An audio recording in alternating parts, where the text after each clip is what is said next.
The President of the United States is stealing from the American people. It doesn't matter if you hate me or think I'm a libtard monster with TDS or believe that everything I say is lies, because this just happened. The President of the United States announced that he is transferring $10 billion from the U.S. government to the Board of Peace. Now, the Board of Peace is the newly created international organization that includes a who's who of the authoritarian nations of the world, including Saudi Arabia, UAE, Qatar, Egypt, Turkey, Israel, Argentina, and Hungary, all of who paid $1 billion each for a permanent seat at Trump's table. And I say Trump's table because Trump created the organization. He named himself chairman, which according to the charter that he wrote means he dictates the entire enterprise, has full and exclusive authority, and will designate his own successor. So if there's any period of time where Donald Trump is not president of the United States, he will remain chairman of the Board of Peace for life.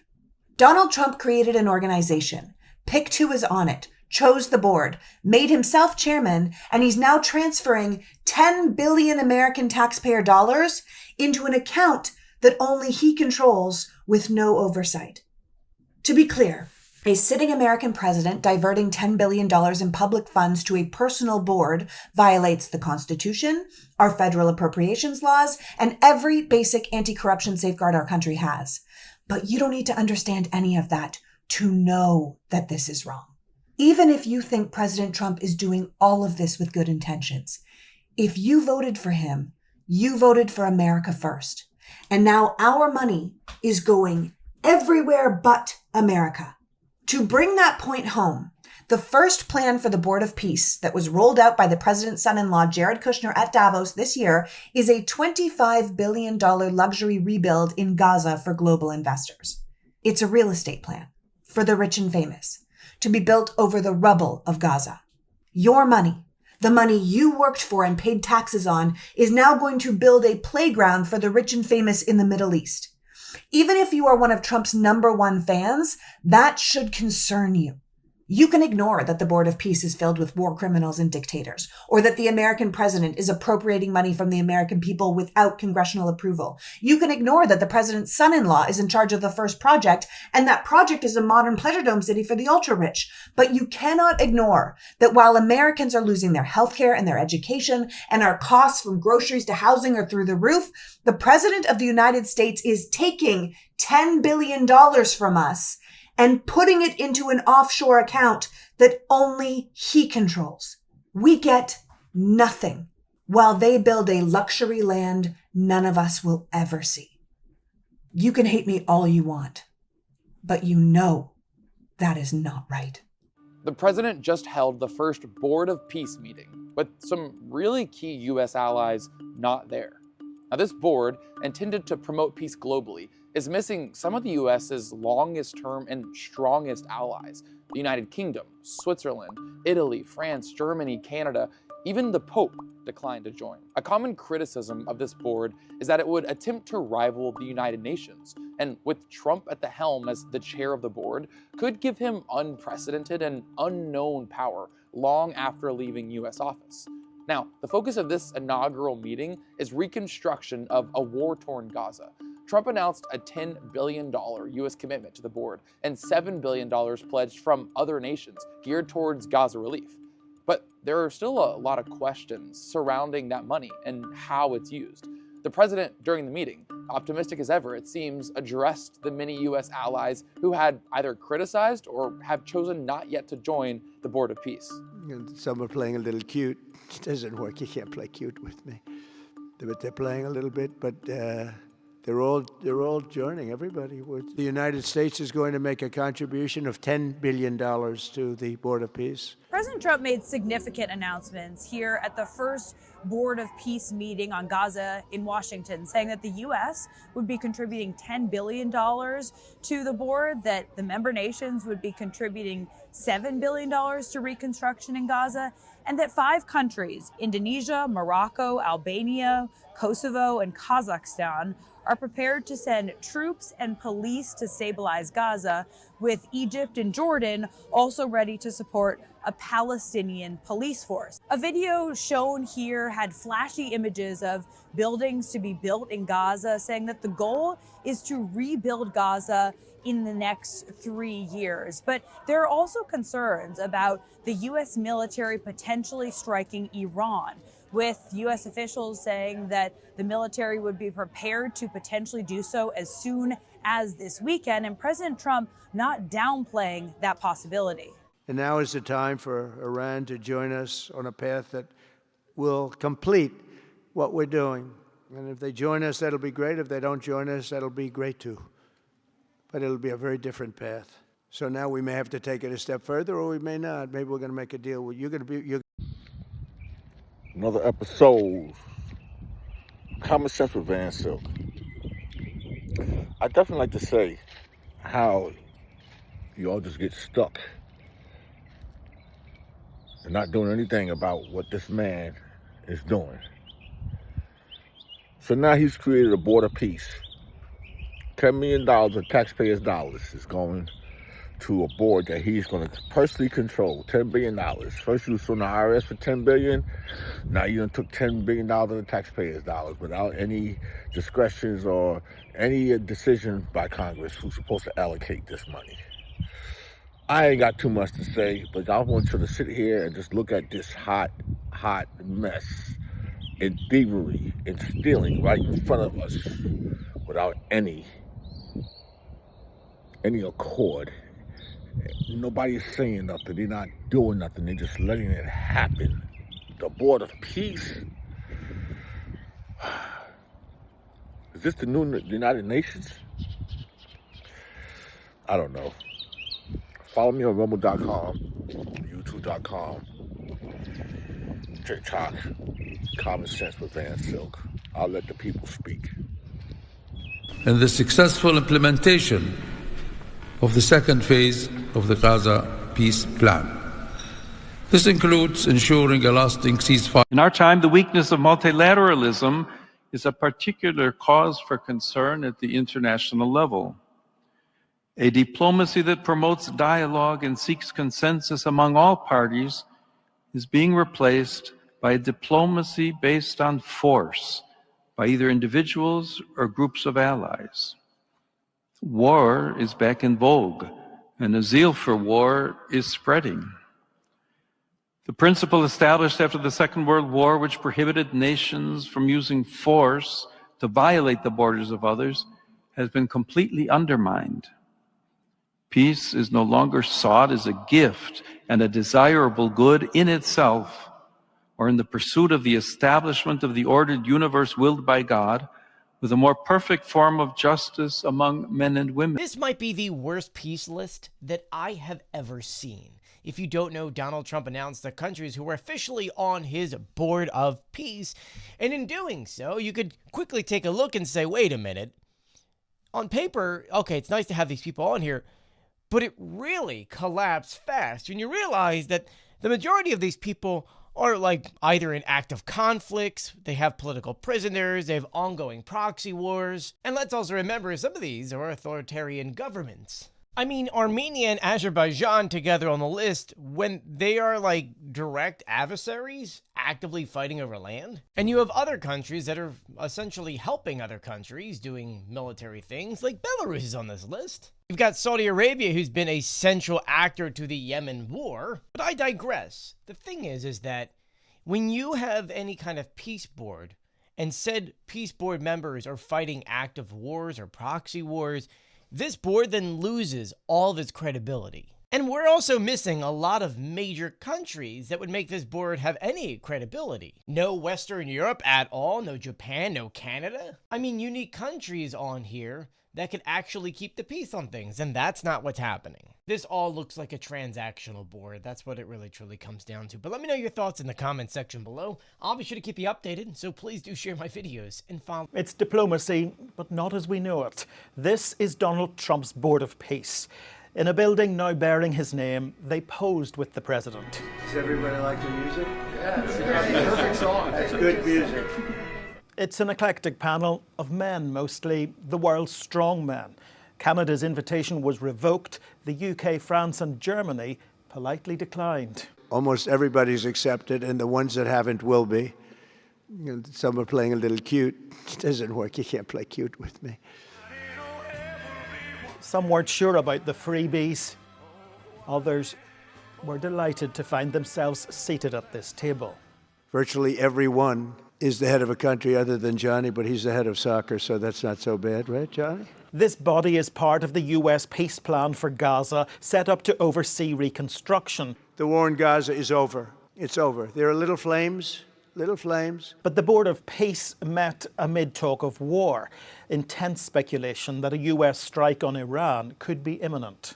Iran is a hot spot right now. So now we may have to take it a step further, or we may not. Maybe we're going to make a deal. You're going to be finding out over the next probably 10 days. Some fear this Trump-led board will undermine the United Nations. The Board of Peace is going to almost be looking over the United Nations, making sure it runs properly. But former Prime Minister Tony Blair is participating in a personal capacity. For decades, Gaza's governance has been characterized by extremism, corruption, ineffective institutions, and the complete absence of a route to prosperity for the Gazan people. Yet, as President Trump recognized, its potential has always been vast. The meeting culminated with FIFA pledging to help raise $75 billion for football pitches in Gaza. There is one language that still unites hearts: football. The whole thing lasted 3 hours. Dozens invited to speak. Qatar pledges $1 billion. The UAE announces a further $1.2 billion. Our commitment to contribute significant number of troops. Egypt will continue its effort to train Palestinian police. But President Trump had better get used to it. He has appointed himself chairman for life. The Spanish government has decided not to participate in the so-called Board of Peace. This board is outside the framework of the United Nations and has not included the Palestinian Authority, the future of Gaza, nor the future of the West Bank. Let's not forget, the future of Palestine as a whole must be led by the Palestinians, as must the future of its peaceful and secure coexistence with Israel, must be led primarily by Israel and Palestine in a dialogue process that... Breaking news. Guys, it's happening, and the implications for your wallet are massive. Donald Trump has just announced a plan to transfer $10 billion from the United States government to fund his brand new Board of Peace. But here is the part that should have everyone talking. That $10 billion comes directly from your taxpayer money. And it gets even crazier. Guess who has total, absolute control over every cent of that Board of Peace budget? The chairman. And guess who the chairman is? You guessed it, Donald Trump himself. Critics are already sounding the alarm, calling this a $10 billion slush fund that bypasses every traditional check and balance in Washington. The kicker? This move is likely illegal. Under the Constitution, Congress is the only body that can appropriate funds for specific programs. A president cannot simply decide on a whim to take billions meant for one thing and dump it into a personal project that Congress never approved. Yet, it looks like he is moving full steam ahead anyway. This is a direct challenge to how our government spends your money. We need to keep a close eye on this as the legal battles begin. Spread the word because this affects every single American taxpayer. Follow along for more updates on this developing story as it unfolds. It's Joe from Georgia. Well, the grifting continues. Folks, the President of the United States has gotten $10 billion from the United States Treasury to fund the Board of Peace. The Board of Peace that this president is the founder of. He's also, the countries that he's invited to the Board of Peace are countries that we would have never had on any type of board, where the United States is funding pretty much everything, and he's charging them $1 billion, he says. Well, why are we paying 10? Remember his problem with NATO? They didn't pay their fair share. So the United States is paying 10 times what any other country is to be on this board, but that's not the kicker. Guess who's in charge of the Treasury of this Board of Peace? Yes, personally in charge of the money is none other than the President of the United States. Another grift, Another day in a... We are not taking this Board of Peace seriously enough. I just did a deep dive and my God, please stay with me on this one. It's a little like how we reacted to Space Force before we knew it was permanent, except this one is on a whole different level. So the board consists of 6 members, including a chairman for life, which is of course Donald Trump, and 5 other board members, which are Marco Rubio, Jared Kushner, Tony Blair, Mark Rowan, who runs Apollo Global Management, and Steve Witkoff. It's supposed to be what they're calling a private sector-led alternative to the United Nations. The board is set up as a private treasury model, much like the UN and the World Bank. Now, the chairman for life, Donald Trump, has exclusive authority to create, modify, or dissolve subsidiary entities and approve all administrative directives, so full control over everything. If this was a U.S. corporation, this setup would be illegal, but it gets a whole lot worse. One of the first executive orders that Trump signed on January 16th of 2025 was Executive Order 14275. This designates the Board of Peace as a public international organization. This gives the board and the funds that it holds the same legal privileges, tax exemptions, and immunities as the UN, completely shielded from judicial oversight and seizure by federal courts, if we were to actually try and have accountability someday. Membership on the board is really simple, pay to play, $1 billion.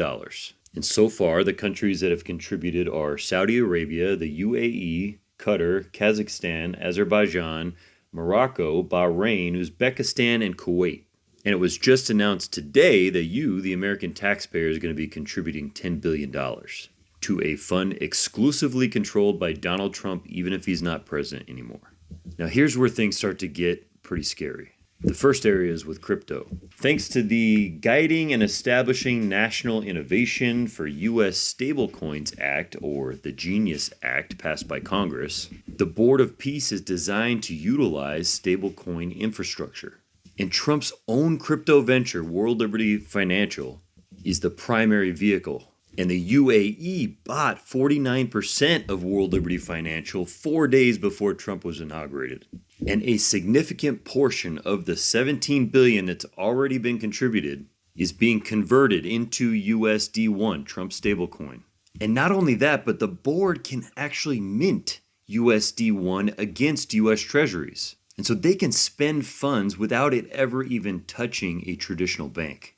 And of course, the first place they're looking to do this is Gaza.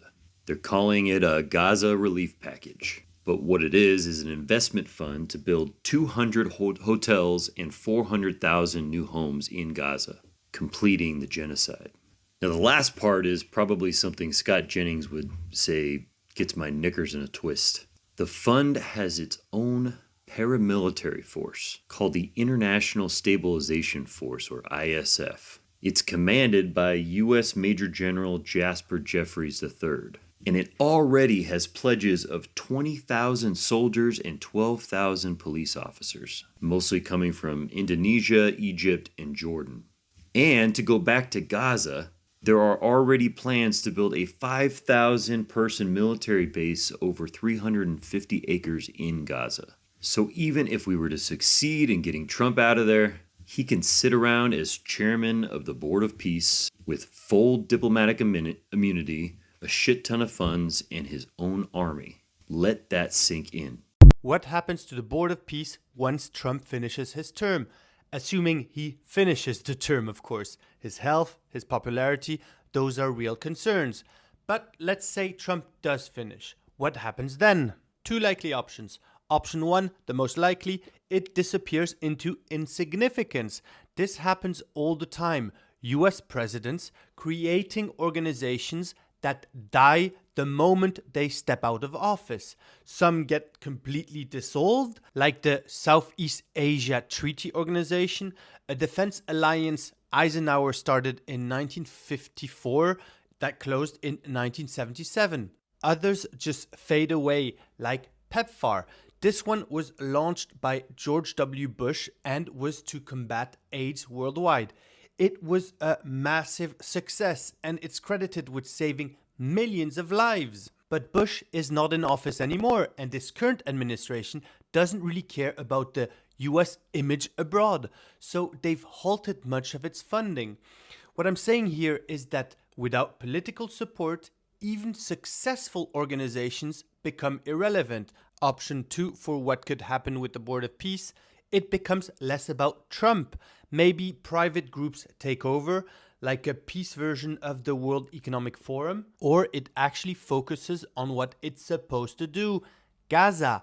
Because the UN resolution that was the basis for the Board of Peace was meant to be about Gaza. Trump used it to obtain maximum international legitimacy from the UN, then made it all about himself. So if the Board of Peace somehow refocuses on its actual mission or becomes less of a Trump vanity project, it could survive past Trump. But what do you think? The purpose of Trump's Board of Peace, as approved by the UN Security Council, is to oversee reconstruction of Gaza. How odd, then, that the document, which I searched, the charter, mentions Gaza 0 times, Palestine 0 times, Israel 12 times, and Trump 19 times. This document gives peace a bad name, which has mentioned the word peace 136 times. Well, you can mention peace all you want, but that doesn't make this charter a proposal for peace. It makes it a proposal for grifters. This is the logo to the Board of Peace. It looks a lot like the United Nations logo, except that it's gold, and it has the United States at the center rather than showing the whole world. And this really tells us a lot about President Trump's approach to foreign policy. The Board of Peace started out last fall as an international entity that was supposed to oversee the implementation of the Gaza peace deal. And then over the last couple of months, it became clear that the administration's ambitions for it were much greater. Officials in the Trump administration have been very direct in saying that they're doing this because in their view, the UN doesn't work. I'm a big fan of the UN potential, but it has never lived up to its potential. We've seen around 20 countries say they will join the Board of Peace. Countries like Israel, Saudi Arabia, Egypt, Hungary, Belarus, Indonesia, countries that are looking for more influence here in Washington. Countries can pay $1 billion into the organization in order to secure permanent membership. And that, of course, reflects the money talks kind of approach of this administration, that foreign policy is not about values, it's about deals. It's also notable who hasn't joined and why. We've seen almost no NATO allies of the US join. They see it essentially as an illegitimate rival to the United Nations. This Board of Peace initiative also really shows us how President Trump is determined to put himself rather than institutions at the center. In the charter of the Board of Peace, he is named as the inaugural chairman. He is the one who can invite members, designate his successor, veto decisions, and even dissolve the board entirely. And perhaps most remarkably, Trump can stay chairman even after his presidency ends. The Board of Peace is really turning out to be a test of how much Trump really can reshape the world order in his image.